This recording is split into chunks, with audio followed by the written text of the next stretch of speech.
तो आज मैं आपको एक अनोखी रहस्यमय कहानी सुनाऊंगा। अगर आप चैनल पर नए हैं तो अभी सब्सक्राइब कर ले, क्योंकि यह मेरा दूसरा नया चैनल है। तथा कहानी पूरा देखे, अंत में एक अनोखा रहस्य छुपा है। धन्यवाद। तो सुनिए। एक गांव था जिसका नाम था वानीग्राम। इस गांव में हर कोई बहुत बोलता था। लोगों के पास कहने के लिए बहुत कुछ था, पर सुनने के लिए कुछ नहीं। हर कोई अपनी बात दूसरों को सुनाना चाहता था, लेकिन कोई भी दूसरे की बात सुनना नहीं चाहता था। इस वजह से उनके बीच अक्सर गलतफहमियां हो जाती थी और उनके रिश्ते कमजोर पड़ रहे थे। उनका जीवन शोर और वाद विवाद से भरा हुआ था। गांव में एक बूढ़ा व्यक्ति रहता था जिसका नाम था मोन। मोन बहुत कम बोलता था। वह दूसरों की बात धैर्य से सुनता और फिर सोच समझकर ही जवाब देता। गांव के लोग उसे पागल मानते थे और उसका मजाक उड़ाते थे। ये बूढ़ा कभी कुछ बोलता ही नहीं। क्या इसके पास कोई विचार नहीं है? लेकिन मोन हमेशा मुस्कुराता रहता था। नवरात्रि का पर्व आया। वानीग्राम के लोग अपनी अपनी बातें जोर जोर से बोलकर माँ दुर्गा से प्रार्थना कर रहे थे। कोई अपनी इच्छाओं की सूची जोर से दोहरा रहा था, तो कोई अपने दुख की कहानी सुना रहा था। हर प्रार्थना में केवल अपनी ही आवाज थी। नवरात्रि के पहले दिन माँ शैलपुत्री की पूजा का विधान होता है। माँ शैलपुत्री को पर्वतराज हिमालय की पुत्री माना जाता है। वह स्थिरता और धैर्य का प्रतीक है। मोन ने सोचा कि वह भी माँ शैलपुत्री की पूजा करेगा, लेकिन अपने तरीके से। वह गांव के बाहर एक ऊंचे पर्वत के पास गया और वहां एक पत्थर पर बैठ गया। उसने आंखें बंद की और अपनी प्रार्थना मन में दोहराने लगा। उसकी प्रार्थना में कोई शब्द नहीं था, बस एक गहरा भाव था। वह माँ से गांव के लोगों के लिए शांति और धैर्य की मांग कर रहा था। गांव के कुछ लोग उसे दूर से देख रहे थे। उन्होंने देखा कि मोन कुछ भी नहीं बोल रहा था। एक व्यक्ति ने मजाक उड़ाते हुए कहा, देखो, वह माँ शैलपुत्री से मोन में क्या प्रार्थना कर रहा है। क्या देवी उसकी प्रार्थना सुनेगी भी? लेकिन मोन ने उनकी बात पर ध्यान नहीं दिया। वह पूरे 9 दिन तक हर सुबह उस पर्वत के पास जाता और मौन में बैठकर माँ का ध्यान करता। उसकी प्रार्थना की कोई आवाज नहीं थी, लेकिन उसमें एक अद्भुत शांति थी। नवमी की सुबह जब मौन अपनी आंखें खोलकर नीचे आया तो एक चमत्कार हुआ। वानीग्राम में पहली बार शांति छा गई थी। गांव के लोग जो हमेशा बहस करते थे, अब चुप थे। वे एक दूसरे की बात ध्यान से सुन रहे थे और उनकी आंखों में एक दूसरे के लिए सम्मान था। गांव के मुखिया ने मौन को अपने पास बुलाया और कहा, मौन, तुम यहाँ क्या कर रहे हो? हमारे गांव में ये शांति कैसे आई? मौन ने शांत भाव से कहा, यह मेरी नहीं बल्कि माँ शैलपुत्री की कृपा है। मैंने माँ से प्रार्थना की कि वे हमें धैर्य और सुनने की शक्ति दें। उन्होंने हमारी मौन प्रार्थना सुन ली। गांव के लोगों को अपनी गलती का एहसास हुआ। उन्होंने समझा कि उनकी प्रार्थनाएं हमेशा अधूरी क्यों रहती थीं, क्योंकि वे केवल बोलना जानते थे, सुनना नहीं। उन्होंने ये भी समझा कि माँ शैलपुत्री का धैर्य ही उनकी सबसे बड़ी शक्ति है। उस दिन से वानीग्राम का नाम बदलकर शांतिग्राम हो गया। वहाँ के लोग आज भी नवरात्रि में माँ शैलपुत्री की पूजा करते हैं और पहले दिन वे अपने मन में मौन प्रार्थना करते हैं। यह उन्हें याद दिलाता है कि सबसे शक्तिशाली प्रार्थना वही होती है जो शब्दों में नहीं बल्कि मन की गहराई से की जाती है।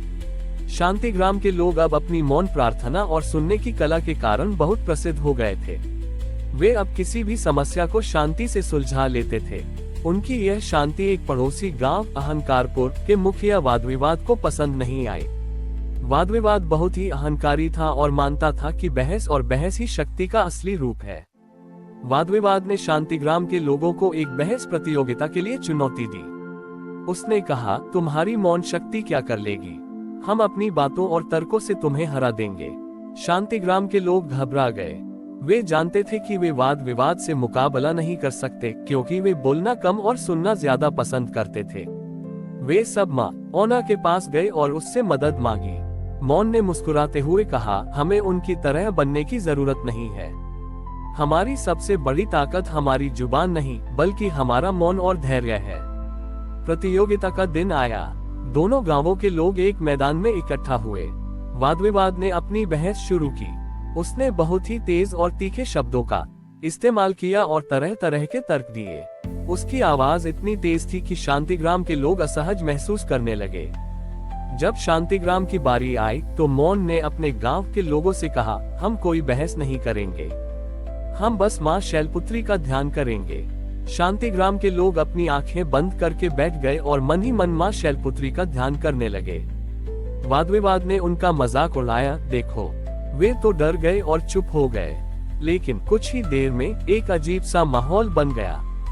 वाद-विवाद बोलता रहा, लेकिन जब कोई जवाब नहीं मिला तो उसकी आवाज हवा में गुम होने लगी। कोई उसकी बात सुनने वाला नहीं था और बिना सुनने वाले के बोलने का कोई अर्थ नहीं था।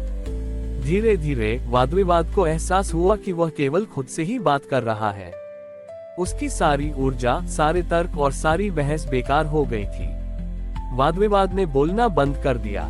मैदान में एक गहरी शांति छा गई, जिसे देखकर वह हैरान रह गया। शांतिग्राम के लोग ओह की चुप्पी उसकी सबसे बड़ी हार बन गई थी। वाद-विवाद ने अपनी हार मान ली। वह मौन के पास आया और कहा, मैं जीतना चाहता था, लेकिन तुमने मुझे हरा दिया। मैंने सोचा कि बहस से दुनिया जीती जाती है, लेकिन आज मुझे पता चला कि मौन और धैर्य से दिलों को जीता जाता है। उस दिन अहंकारपुर के लोग भी अपने मन में मौन और शांति को अपनाने लगे। उन्होंने समझा कि बोलने से ज्यादा सुनने का महत्व होता है, और इस तरह माँ शैलपुत्री ने अपने धैर्य से न केवल एक प्रतियोगिता को जीता, बल्कि दो गांवों के बीच सद्भाव और सम्मान का रिश्ता भी कायम किया। अहंकारपुर के साथ हुई बहस प्रतियोगिता के बाद शांतिग्राम की प्रतिष्ठा दूर दूर तक फैल गई थी।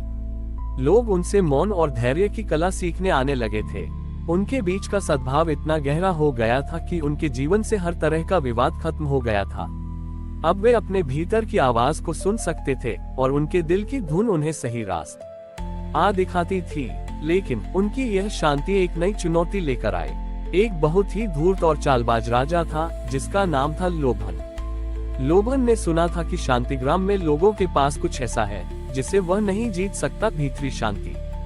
लोभन मानता था कि हर इंसान को किसी न किसी चीज का लोभ होता है और वह इस लोभ का इस्तेमाल करके शांतिग्राम को बर्बाद कर देगा। लोभन ने एक योजना बनाई। उसने गांव में सबसे महंगे तोहफे, स्वादिष्ट मिठाइयाँ और सोने चांदी के सिक्के भेज दिए। उसने गांव के लोगों से कहा, तुम लोग अपनी मौन जिंदगी में क्या पाते हो? असली सुख तो इन चीजों में है। गांव के कुछ युवा और कुछ बुजुर्ग लोभन की बातों में आ गए। उन्हें लगा कि शांति तो अच्छी है, लेकिन अगर उन्हें ये सारी चीजें मिल जाएं, तो उनका जीवन और भी सुखद हो जाएगा।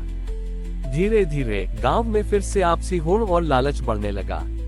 लोग अब मौन में प्रार्थना करने के बजाय इन चीजों को पाने के लिए एक दूसरे से बात करने लगे और उनके बीच की शांति भंग होने लगी। नवरात्रि का समय फिर से आया। इस बार पूजा में मौन की जगह फिर से शोर था।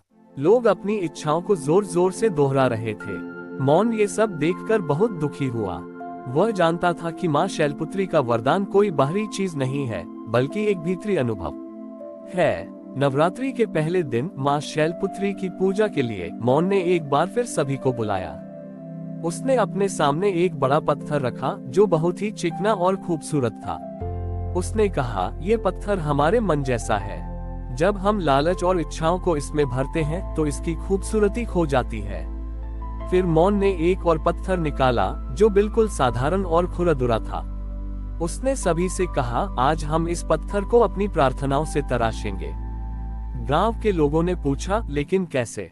मौन ने कहा, जब हम मौन में प्रार्थना करते हैं तो हम अपनी इच्छाओं को नहीं, बल्कि अपनी आत्मा को सुनते हैं।